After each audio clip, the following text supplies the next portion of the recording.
Vehicle and equipment repairs topped the agenda at the Thursday evening Jacksboro Mayor and Alderman meeting. Board members discussed and approved dump truck repairs in the amount of $1,369 and $1,637.86 in repairs to a fire department pickup truck which was damaged in a minor accident. They also approved $975 to pay to have the exhaust system replaced on the large fire truck. The board approved the $5,500 purchase of surplus equipment from the La Follette Rescue Squad, along with $309 worth of parts for the street department to fix the snowplow. It was also voted on and approved for the Jellicoe librarian to fill in for 3 days in Jacksboro while the 2 Jacksboro library employees attend training. Final business approved was the state-mandated adjustment to the rate for the Tennessee retirement system. The city's share of the contribution has gone down from 8.224% to 7.02%. The prospect of a property tax increase is not something most county commissioners want to hear about, especially during an election year. But that's exactly what the commissioners might be facing during the upcoming fiscal year. Finance Director Jeff Marlowe warned at a Budget and Finance Committee meeting Monday evening, explaining a pair of budget amendments making adjustments to the school and highway funds. Marlowe informed commissioners of the bad news that a major source of revenue has all but disappeared as coal mining in the county has hit a historic low. We budgeted $365,000 from the coal severance tax, which was a bit more conservative than the previous year's income. As it turns out, that was optimistic. In the second quarter of the fiscal year, Campbell County received exactly $3.97. The county produced less than 4 tons of coal in the entire quarter. Things are not likely to get any better soon, Marlowe warned. Much of the coal production in the previous year came from Copper Glow Fuels, which operated surface mines in Campbell and Claiborne counties and an underground mine in Claiborne County. Officials with Copper Glow said last week that the company is currently mining only on the Claiborne County end of their permit area and does not anticipate further mining in Campbell County for up to 2 years, due to the time it requires to process permit applications. To make a bad situation worse, Campbell County has also not received any of an anticipated $130,000 in previous year's severance tax that was mistakenly sent by the state to Anderson County. The normal procedure would be for the state to withhold severance tax payments to Anderson County and reimburse us until the misallocated money is repaid, Marlowe pointed out. But there has also been no coal production in Anderson County, leaving the Tennessee Department of Revenue with nothing to withhold. According to the Copper Glow official, their mining operations in Claiborne County are the only active mines currently producing coal in the entire state. Marlowe added that the current budget situation would be worse, but Anderson County appears willing to reimburse Campbell County without waiting for the coal production to resume. Mayor Bayard has been in touch with Anderson County's mayor, and they have agreed to pay the $130,000, asking only that we allow them to pay half in the current fiscal year and the other half in the upcoming year. Marlowe told commissioners we can cover the shortfall in the current budget that contains local matching money for bridge replacement, Marlowe explained. That won't be possible in future years, and that money can't be cut from the budget. It's budgeted as local maintenance of effort money in both the school and highway funds and must stay in the budget to avoid a state funding loss.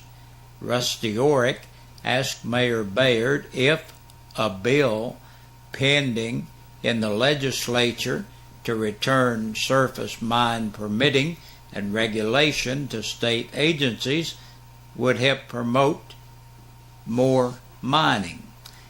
We need to pass a resolution of support for that legislation. The coal industry is in trouble under federal regulation, Orick urged.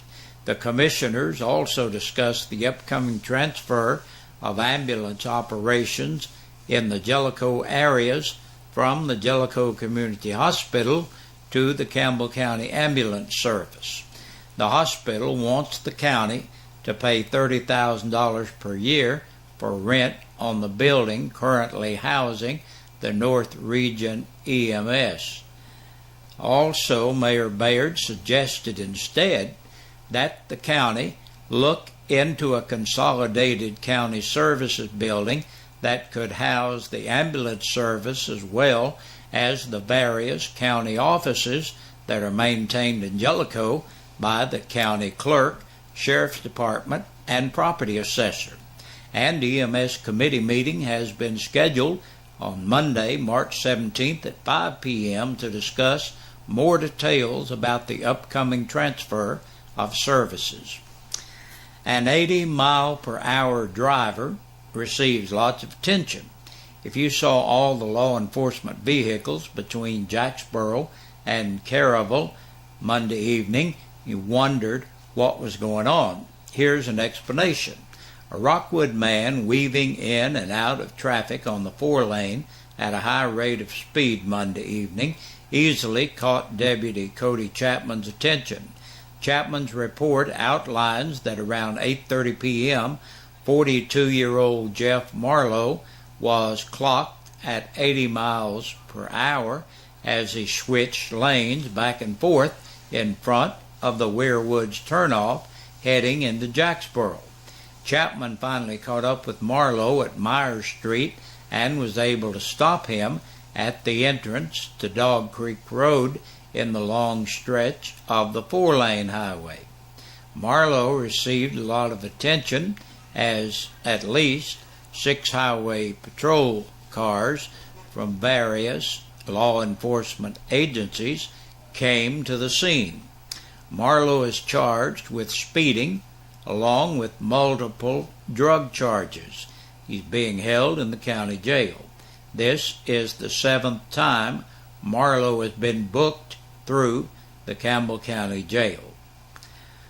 Farmers, ranchers, and rural small business representatives are invited to upcoming workshops on applying for a federal grant that supports renewable energy projects.